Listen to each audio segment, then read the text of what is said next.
ஏன்னா மூன்றாம் உலக போர் தொடங்கும் போதா ஆமாங்க ஈரான் வந்து இஸ்ரேல் மேல தாக்குதல் நடத்திருக்காங்க.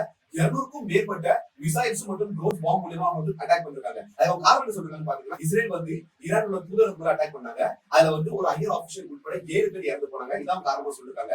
இந்த சம்பவம் நடந்ததுக்கு அப்புறம் பலஸ்தீன ஆதரவாளர்கள் என்ன சொல்றாங்க அப்படின்னா இஸ்ரேலுக்கு அழிவுகாரம் நெருங்கிட்டு பழிக்கு பழிவாக ஈரான் வந்து சப்போர்ட்ல வந்துட்டு அப்படின்னு. ஆனா அது உண்மை கிடையாது. ஈரான் மேல தாக்குதல் நடந்ததுதான் அவங்க இதுல வந்து இன்வால்வ் இருக்காங்க. உலக தலைவர்கள்ல புட்டின் என்ன சொல்றாருன்னா அப்படி இஸ்ரேலுக்கு ஆதரவா அமெரிக்க படை வந்துச்சுன்னா நாங்க அது மாதிரி தாக்குதல் துணிச்சு நடக்கும் அப்படின்னு இருக்காரு. அது மட்டும் இல்லாம ஈரான் அதிபர் இப்ராஹிம் டைரக்டா மிரட்டிருக்காரு அமெரிக்காவை, உங்க மண்டல எதிர்ப்பு நாங்க தாக்குதல் நடத்துதில்ல, நீங்க வந்தீங்கன்னா இஸ்ரேலுக்கு ஆதரவா அங்கேயும் நாங்க தாக்குதல் நடத்துவோம் அப்படின்னு. அமெரிக்கா அதிபர் ஜோ பைடன் என்ன சொல்லிருக்காருன்னா இஸ்ரேல் மேல ஈரான் தாக்குதல் நடந்துச்சுன்னா நாங்க கண்டிப்பா இஸ்ரேலுக்கு ஆதரவா நாங்க இறந்து கொடுப்போம் அப்படின்னு சொல்லிருக்காரு. இந்த பக்கம் ரஷ்யா, சைனா, ஈரான், அதே மாதிரி அந்த பக்கம் ஜோர்டன், பிரிட்டிஷ், இஸ்ரேல், அமெரிக்கா இந்த இரு அணிகளுக்கு இடையே மூன்றாம் உலக போர் வர்றதுக்கான வாய்ப்பு இருக்குங்க. சரி, இப்படிப்பட்ட சூழல்ல இந்தியா யார் பக்கம் விக்கெட் போட்டுக்கிறத நீங்களே கமெண்ட் பாக்ஸ்ல மிஸ் பண்ணுங்க.